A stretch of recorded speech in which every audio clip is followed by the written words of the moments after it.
अक़लियतों के लिए नौकरी के मुतालबे की बजाय उन्हें तालीम याफ्ता बनाने के लिए संजीदा इक़दामात की जरूरत है।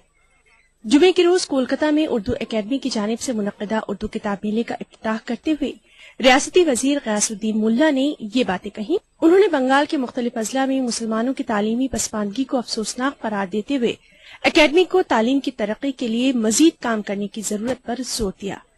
महकमा अक़लियती उमूर के सेक्रेटरी शहीदुल इस्लाम ने जल्द ही हुकूमत की जानिब से रियासत के मुख्तलिफ अजला में अकेडमी के ब्रांचेस खोले जाने का भी इरादा जाहिर किया। उर्दू अकादमी के पश्चिम बांगला 1 नम्बर किभाबे निये जाওয়া যায় সেই জন্য চেষ্টা করতে আসুন। আমাদের সরকারের যা যা সাহায্য সহায়তা লাগে সব আমরা করতে আছি, আপনাদের পাশে আমরা থাকবো। কারণ পশ্চিম বাংলায় শিক্ষা জগৎটাকে প্রায় ভুলে যেতে বসেছিলাম। এই কারণে শুধু সংখ্যালঘু ভাইদের চাকরি দাও বললে কেউ চাকরি দেবে না। 17% চাকরি দেওয়ার চেষ্টা করেছি, প্রায় থেকেই আছে, যদিও সারা পশ্চিম বাংলায় দিতে পারে না। পশ্চিম বাংলার মধ্যে কলকাতায় শিক্ষিত হারটা বেশি পাচ্ছি। আমরা মাদ্রাসাটাকে উর্দু একাডেমিকে আরো বেশি করে যাতে লেখাপড়া শেখে কম্পিউটার দেওয়া শুরু করেছি, ইংরেজি সিলেবাস শুরু করেছি, আমরা কন্যাশ্রী শুরু করেছি। উর্দু একাডেমিও আমাদের তেমনি একটা ফেস যেটা আসানসোলে হতে যাচ্ছে এবং ইসলামপুরে হতে যাচ্ছে। আপনি ইতিমধ্যেই শুনেছেন যে জমি জায়গা আমরা পেয়ে গেছি। আমি ডেপুটি সেক্রেটারিকে আগে অনুরোধ করেছি যে ওখানকার ইমিডিয়েটলি বাউন্ডারি ওয়াল দেওয়া উচিত, বাউন্ডারি ওয়াল দিয়ে তার परिकल्पना करा उचित। कुतुब मेले में मुल्क की मुख्तलिफ रियासतों के उर्दू पब्लिशर्स ने तकरीबन 36 स्टॉल्स लगाए हैं। ETV news Kolkata. बज़्म फ़रोग़ अदब को कोंकण के ज़ेर एहतमाम कोंकण के मुमताज शायर वफार जोड़ी की अदबी खिदमात के एतराफ में तोरियल में मुशायरे का इनेकाद किया गया। पुरजोश इस्तक़बाल कीजिए। इन्होंने अपनी जिंदगी जो है शेर अदब की नजर सुनिए कि हौसला चाहिए जिंदान और सलासिल के लिए। क्या कहने उसका? हौसला चाहिए जिंदान और सलासिल के लिए, दार पर जश्न मनाने को जिगर लगता है। हमारा नाम क्यों शामिल नहीं है जानिसारों में? लहू हम भी बहाते हैं, दिए हम भी जलाते। छोड़ के होशो खिदक का दामन दीवाना में क्यों पैदा हूँ? जिस किस्से को भूल चुका हूँ वो किस्सा अब क्यों दोहराऊं? हयात में गम के सिवा कुछ भी नहीं, तेरी उल्फत में नया और भी गम निकला तो। मेरी हयात में एक गम के सिवा कुछ भी नहीं, तेरी उल्फत में नया और भी गम निकला तो। अरे दिल ने चाहा था कि मैं हाथ मिलाऊं तुझसे, दिल ने चाहा था कि मैं हाथ मिलाऊं तुझसे, मेरे महबूब तेरे हाथ में बम निकला तो।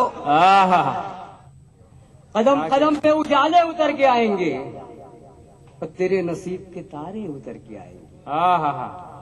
तेरे नसीब के तारे उतर के आएंगे और सहारा बन के निकल घर से बेसहारों का, तेरी मदद को फरिश्ते उतर के आएंगे। खास बात में फिलहाल इतना ही। आदाब।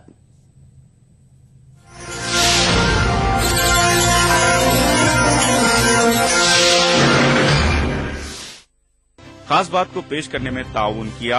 ट्राइडल्स की शानदार कामयाबी के बाद अब लाए हैं American township. Shri ultra red oxide, Bharat का एकमात्र जंग रोधक सीमेंट। मिला स्किन क्रीम एली फार्मास्यूटिकल्स द्वारा निर्मित।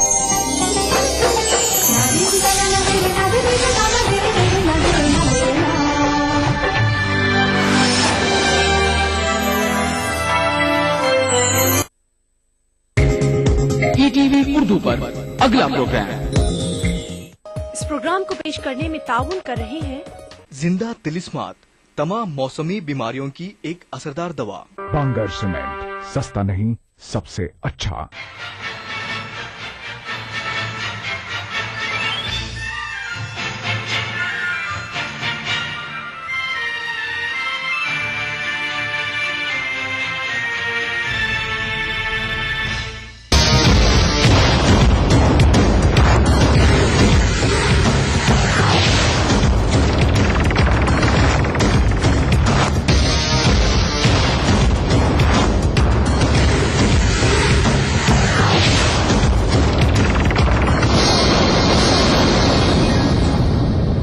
जम्मू कश्मीर अपनी खूबसूरती के लिए हमेशा ही अपनी पहचान अलग रखता है, सब लोग उसकी तरफ मुतासिर होते हैं, वहां घूमने जाते हैं, लेकिन इन दिनों आर्टिकल 370 की वजह से चर्चाओं में है। बीजेपी के prime minister candidate Narendra Modi ने कहा है कि आर्टिकल 370 पर बहस होनी चाहिए। आखिर आर्टिकल 370 है क्या और कैसे ये जम्मू कश्मीर को एक अलग दर्जा देता है, क्या वहां के लोगों को आर्टिकल 370 से फायदे होते हैं, इसी पर बात करेंगे। और इस अहम इशू पर बात करने के लिए कई खास मेहमान हमारे साथ हैं, इनका तारुफ हम करा दें। हमारे साथ है अशोक भान साहब, आप कांग्रेस के सीनियर लीडर हैं और साथ ही कानून के भी जानकार हैं, सुप्रीम कोर्ट में सीनियर एडवोकेट है, ये इस्तकबाल है आपका। और इनके अलावा हमारे साथ है रमेश विधुड़ी साहब, आप बीजेपी के लीडर हैं, एमएलए हैं और बीजेपी का क्या स्टैंड है ये क्लियर करेंगे, अपनी बात रखेंगे, आपका भी इस्तकबाल करते हैं। और इनके अलावा हमारे साथ है एडवोकेट मुश्ताक साहब, आप भी कानून के जानकार हैं और इन मसलों पर अपनी बात या अपनी राय जो है ये रखते रहते हैं, आपका भी इस्तकबाल करते हैं। और हर बार की तरह ऑडियंस के दरमियान भी एक खास मेहमान हमारे साथ हैं, डॉक्टर महराज हुसैन साहब, आप इन तमाम मसलों पर अपनी अलग राय रखते हैं और यूथ एक्टिविस्ट भी हैं आप, आपका भी इस्तकबाल करते हैं। अशोक साहब आपके पास आएंगे। सबसे पहले लोग समझना चाहते हैं कि आर्टिकल 370 है क्या, असल में बहुत सारे लोगों को नहीं पता है शायद, तो सबसे पहले तो इसी को रोशनी डालिए कि ये है क्या। देखिए, जो आर्टिकल 370 है हमारे संविधान में, वो एक खास जरूरियत की वजह से उसमें डाला गया था और खास जरूरत उस वक्त ये थी कि जब पार्टीशन हुआ और सारी स्टेट्स मुल्क के साथ जुड़ रही थी तो कश्मीर, जम्मू कश्मीर एक ऐसी रियासत थी जो अलग थलग से थी शुरू से ही और ये उस दायरे में नहीं आती थी। चुनांचे पाकिस्तान ने हमला किया और हमले के बाद जो कबायली लोग आए थे, हमलावर आए थे कश्मीर में, उनको रोकने के लिए और उनको भगाने के लिए वहां के महाराजा हरी सिंह ने दिल्ली की तरह रजू किया और दिल्ली से फरियाद की कि मेरे को फौज भेज दो ताकि मैं हमलावरों का मुकाबला कर सकूं। तो दिल्ली ने उनको कहा कि भाई ऐसे तो हम फौज नहीं भेज सकते हैं क्योंकि स्टैंड स्टिल एग्रीमेंट है हमारा, तो इसलिए हम फौज वोज नहीं भेज सकते हैं जब तक तुम हमारे मुल्क के साथ शामिल नहीं हो जाते हो। महाराजा हरि सिंह दिल्ली आके यहां के जोमाओं से मिले और उन्होंने इल्हाक की बात करी कि जम्मू कश्मीर रियासत हिंदुस्तान के साथ इल्हाक करती है और उस इल्हाक की बुनियाद पे, जिसको एक्सेशन कहते हैं, एक्सेशन की बुनियाद पे दिल्ली से फौजें कश्मीर चली गई और हमलावरों को वहां से भगा दिया। फिर जो वहां के जोमा थे, शेख साहब उनमें से काफी कदावर शख्सियत थी और काफी बोलबाला था, लोगों में काफी उनका प्रभाव था, तो वो अभी जेल ही थे। तो जब वो जेल से बाहर आए तो उनके साथ बातचीत हुई कि इंटरिम गवर्नमेंट कैसे दी जाए, तो उनको इंटरिम गवर्नमेंट दी गई। उसके बाद कॉन्स्टिट्यूशनल स्टेटस जम्मू कश्मीर का यूनियन ऑफ इंडिया के साथ क्या रहता है, इस पे मुज़ाकरातें शुरू हुई और तबादले ख्याल शुरू हुआ, क्योंकि यहां भी दिल्ली में भी उस टाइम पे कोई संविधान अभी बना नहीं था।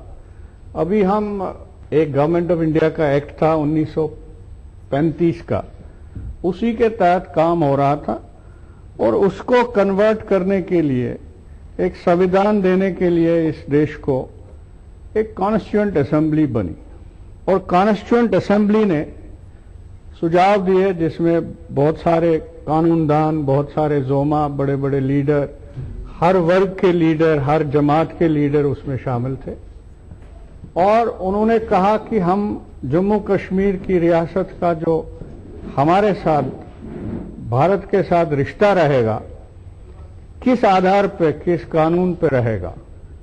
तो जब उन्होंने एक सुझाव किया, एक आर्टिकल 306A इनकॉर्पोरेट किया ड्राफ्ट कॉन्स्टिट्यूशन में, ड्राफ्ट कॉन्स्टिट्यूशन में 306A जब इंक्लूड किया गया तो उस पर बहस मुबासा हुआ। दिल्ली से उन्होंने कश्मीर के जोमाओं को बुलाया और कहा कि भाई ये सूरत बनती है कि आप हमारे संविधान का हिस्सा बन जाओ। जम्मू कश्मीर के जोमाओं को कुछ रिजर्वेशन थी, उन्होंने कहा कि नहीं, हम अपनी कॉन्स्टिट्यूएंट असेंबली से, हम अपनी कॉन्स्टिट्यूएंट असेंबली क्रिएट करते हैं और उसमें से जो बहस मुबासा होकर उभरेगा तो हम उस आधार पे आपके साथ एक कॉन्स्टिट्यूशनल रिलेशनशिप डेवलप करते हैं।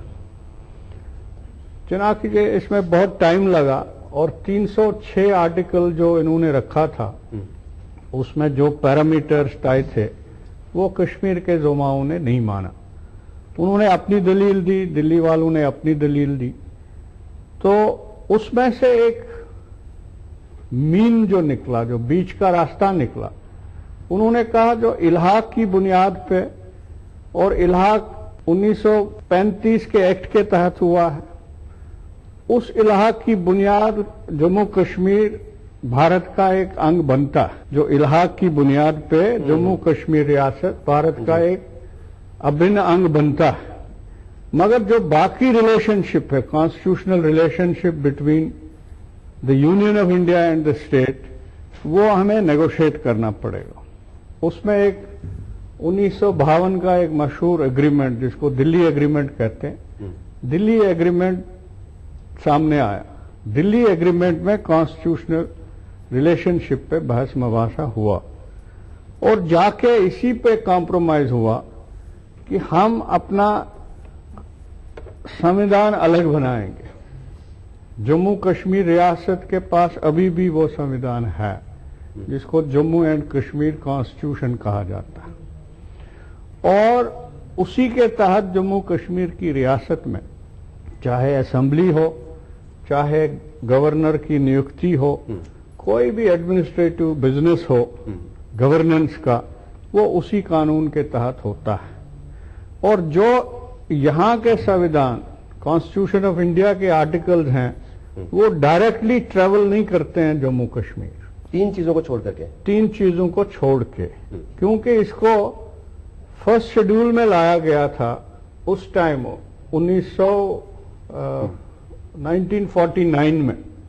तो फर्स्ट शेड्यूल में जो जो कवानीन थे उनको लागू किया गया, जैसे फौज है, फौज के बारे में, करेंसी के बारे में जी, और टेलीकम्युनिकेशन के बारे में जी।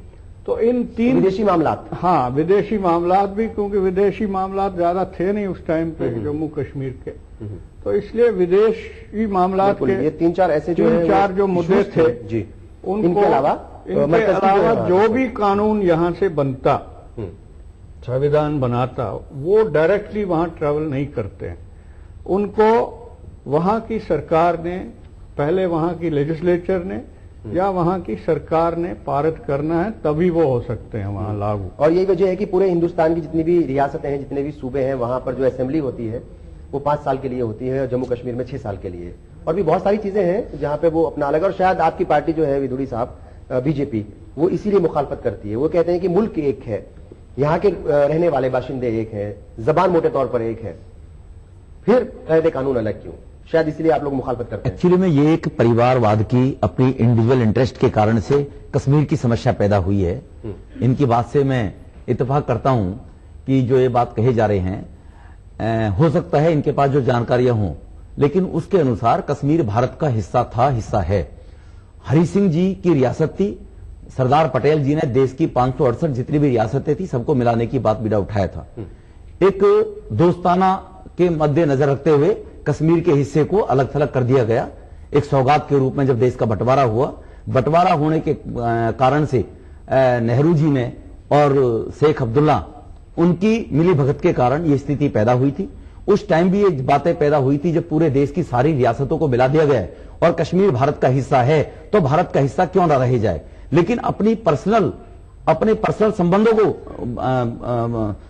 स्थापित रखने के लिए, बनाए रखने के लिए कश्मीर को एक अलग स्टेटस दिया गया था 1950 में। भारत का संविधान, जो कि पाकिस्तान का जो एक कोई बॉर्डर का था वो, और कोई मजबूरी नहीं थी। पाकिस्तान ने जब अटैक किया, सरदार पटेल ने कहा था कि हम इसको यूएनओ में ले जाने से पहले पाकिस्तान की फौज को खदेड़ देते हैं।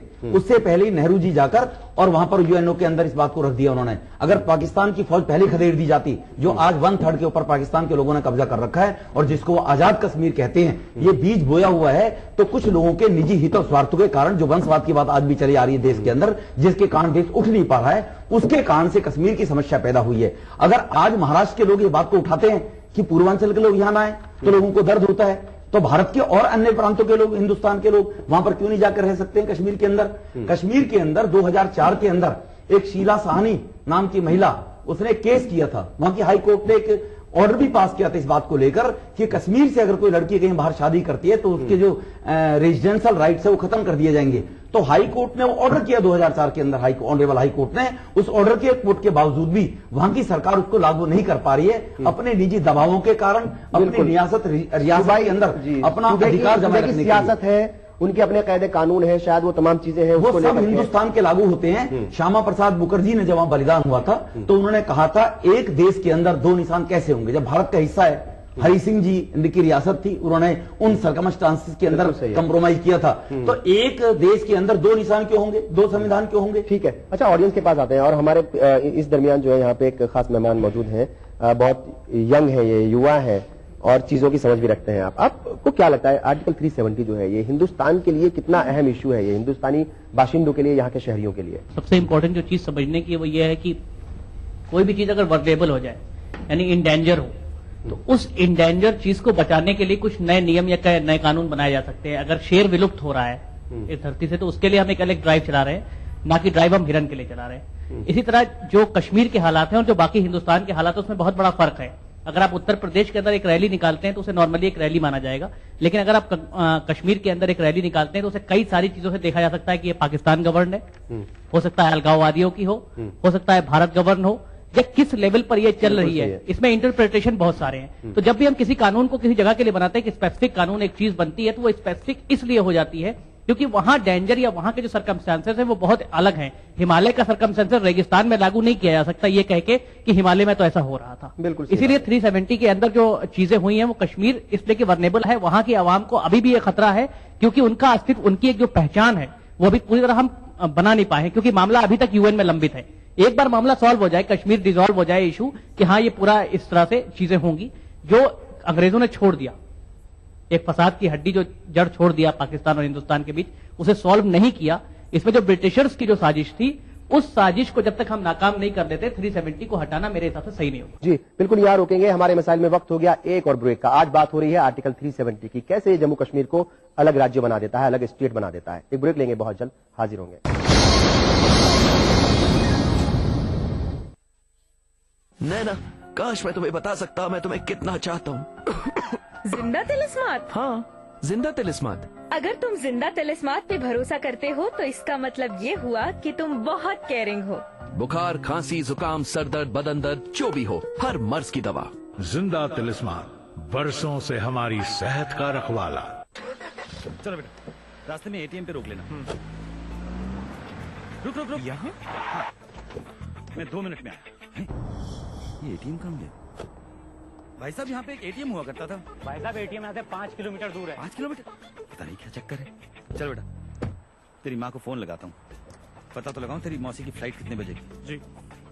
अरे पेजर, मोबाइल कहाँ गया? मोबाइल फ्लाईओवर ले ले, जल्दी कर।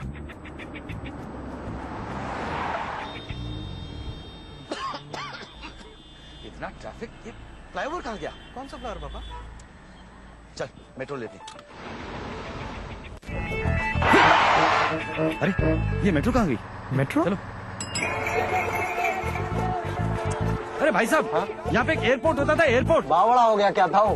एयरपोर्ट यहाँ? पापा को हो क्या गया है? अरे यार हेलो सुनो, वो नया वाला एयरपोर्ट तो यहाँ पे है ही नहीं। एयरपोर्ट नहीं है? मतलब नींद में हो क्या तुम? उठो उठो उठो, एयरपोर्ट नहीं जाना। हाँ, airport, metros, ATMs, banks, expressways, इतना सब कुछ सिर्फ पिछले 10 सालों में, और ये सब हमारी जिंदगी का हिस्सा बन गया, जैसे सदियों से ऐसा ही था। भारत निर्माण का यही प्रमाण। जन जन को छुआ, जन जीवन बदला। भाग दौड़ भरी जिंदगी, स्ट्रेस, जंक फूड, पोल्यूशन, नतीजा हर वक्त थकान, कमजोरी और अपनों से बढ़ती दूरी। खोया हुआ जोश और ताकत वापस पाएं हमदर्द हमदोजीन से। शिलाजीत, केसर, अंबर, अश्वगंधा और मूसली जैसी 22 मुफीद जड़ी बूटियों से बना फार्मूला बनाए आपको अंदर से मजबूत। तो हमदोजीन के साथ रहें हमेशा तैयार, एक बेहतर जिंदगी के लिए रोजाना। हमदर्द हमदोजीन हर्बल रिवाइटलाइजर मर्दों के लिए। What? You want me to wait for another 40 minutes? I don't believe you. No, no, forget it. Boyfriend wait करा रहा है। She man, I tell you. अब आप 40 मिनट्स के लिए क्या करेंगी? No idea. Get idea. Idea internet अपनाएं, चैट, अपलोड, सर्च और सर्फ करें अब 90% कम दर पे।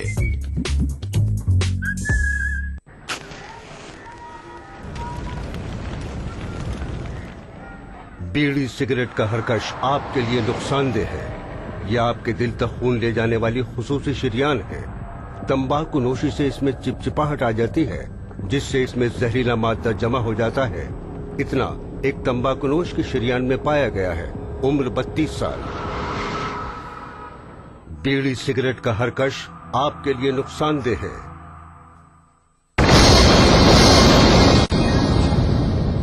ब्रेक के बाद एक बार फिर आप सभी का इस्तकबाल है। आप देख रहे हैं हमारे मसाइल और आज हम बात कर रहे हैं आर्टिकल 370। आखिर आर्टिकल 370 है क्या और कैसे जम्मू कश्मीर को एक अलग स्टेटस देता है, क्या कुछ इससे फायदा होता है वहां के बाशिंदों को। और बात होती है आजादी की। कई बार हम बात करते हैं, इस तरह की आवाजें वहां से जो है उठती हैं कि भाई कश्मीर को आजाद कर दिया जाए।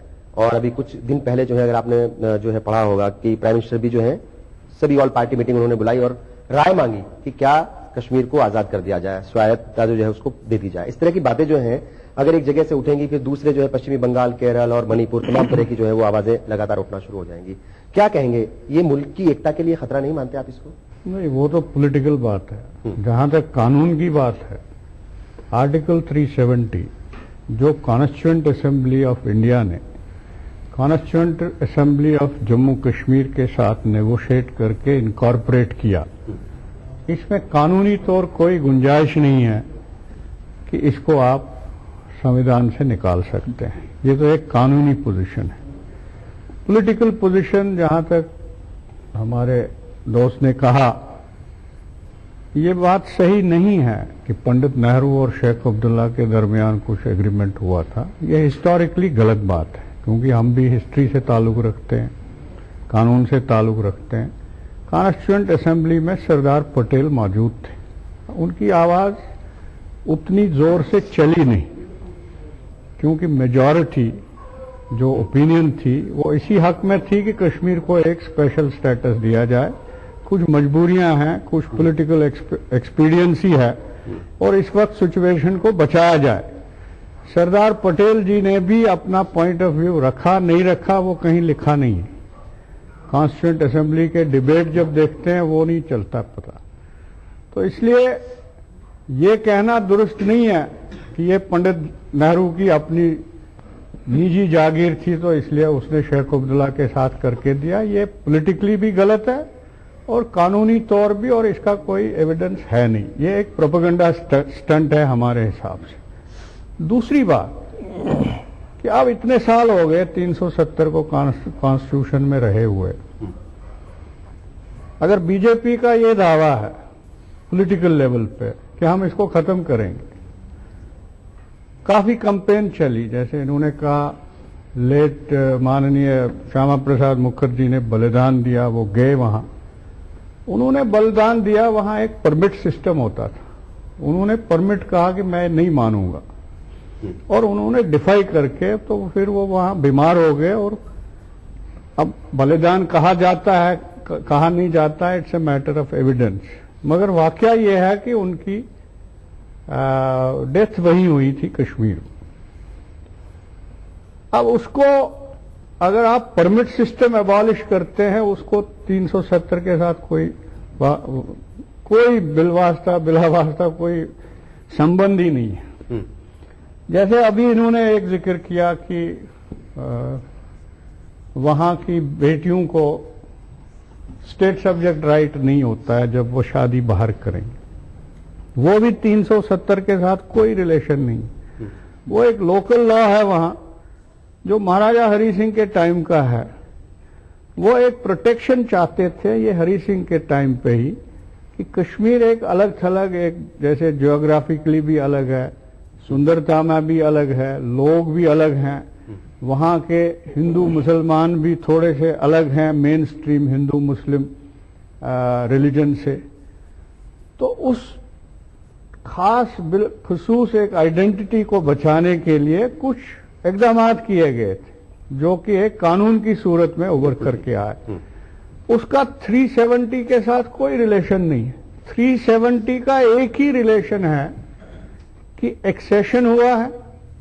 370 कॉन्स्टिट्यूशनल रिलेशनशिप का एक जरिया है with government of India, with union of India. इस जरिए को आप ऐसे ही पार्लियामेंट में नहीं कर सकते। मुआहिदा हुआ था, हो सकता एक मुआहिदा हुआ था और ये हो नहीं सकता। एजेंट भी हैं, वकील भी हैं, बड़ी अच्छी बातें की इन्होंने, बड़ी पॉलिटिकलाइज तरीके से बात कर रहे हैं कि उसका कोई रिलेशन नहीं है 370 से।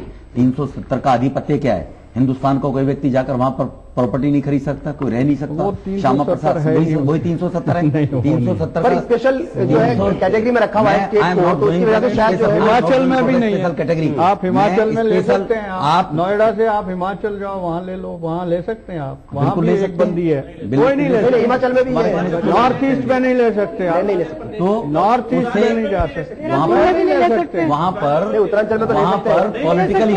अरे नहीं, उत्तरांचल में तो ले सकते हैं, उत्तराखंड में नहीं ले सकते, हिमाचल में नहीं ले सकते। आप हिमाचल में भी ले सकते हैं, आप उत्तरांचल में भी ले सकते हैं। उनकी कंडीशन नहीं, कंडीशन अलग अलग है। आप बिल्कुल अगर ये जम्मू कश्मीर का हिस्सा है, एक तो वो जोग्राफिकली अलग नहीं है, बार बार गलत बात कही जा रही है। जोग्राफिकली वो हिंदुस्तान के साथ में अटैच है, हिंदुस्तान का हिस्सा है वो टोटल सारा का सारा। जैसे पाकिस्तान भी हिंदुस्तान का हिस्सा है जो पार्टीशन के बाद बना हुआ है, वो भी अपना आप इंडिया है। तो इसलिए ये जो बार बार कहे जा रहे हैं जोग्राफिकली वो अलग है और वहां का राजा कौन था, और वहां पर अगर ये स्थिति नहीं है 370 से रिलेट नहीं करते हैं तो केवल वोट बैंक की खातिर अगर 370 वहां पर खत्म हो जाए, वहां पर अभी जैसे कहा है हिमालय का बराबरी वहां आप उससे कैसे नहीं कर सकते हैं? जब उत्तरांचल में हिमाचल में कर सकते हैं पहाड़ी क्षेत्र के अंदर, तो जम्मू कश्मीर के अंदर क्यों नहीं कर सकते हैं? वो कुछ बाहर की जो दुनिया की वर्ल्ड पावर कहने वाली कंट्री है उसको हिंदुस्तान को कमजोर करना होता है, वहां अलगाववाद को जन्म देना होता है। ये आपस में लड़ते रहे हिंदुस्तान के लोग, हिंदुस्तान कमजोर कंट्री बना रहे और मैं देश के ऊपर आधिपत्य के दुनिया की नंबर 1 शक्ति बना रहा हूं। अमेरिका कंट्री है जो, वहां से वो हेल्प मिलती है उन लोगों को, वहीं से वो पाकिस्तान अलगाववाद शुरू करता है वहां जाने के बाद। और वहां पर क्योंकि हिंदुस्तान का व्यक्ति अगर वहां पर जाकर दिल्ली का व्यक्ति क्यों नहीं बच सकता जब वो हिंदुस्तान का हिस्सा है, तो पार्ट है, तो वो वहां का व्यक्ति आके यहाँ की क्यों नहीं रिश्तेदारी कर सकता? वहां की बेटी यहाँ के व्यक्ति के साथ में रिश्तेदारी क्यों नहीं कर सकती है? तो इसीलिए आर्टिकल 370 जो है वो कहीं ना कहीं जम्मू कश्मीर को भारत से अलग करने की एक उस टाइम तो टेम्पररी कंप्रोमाइज था। और जो वो कह रहे हैं कॉन्स्टिट्यूशनल हो नहीं सकता, प्रेसिडेंट ऑफ इंडिया को भी राइट है। नहीं, लेकिन प्रेसिडेंट ऑफ इंडिया को भी राइट है, भारत के प्रधान शेख अब्दुल्ला वो चाहते थे कि ये परमानेंट रहे, ये जो मुआहिदा उस वक्त हुआ है के लिए नहीं था, बंटवारा कर दिया देश का अपने हितों के लिए। नेहरू खानदान ने कहा मैं हिंदुस्तान का राजा बन गया, मैं जम्मू कश्मीर का राजा बन गया।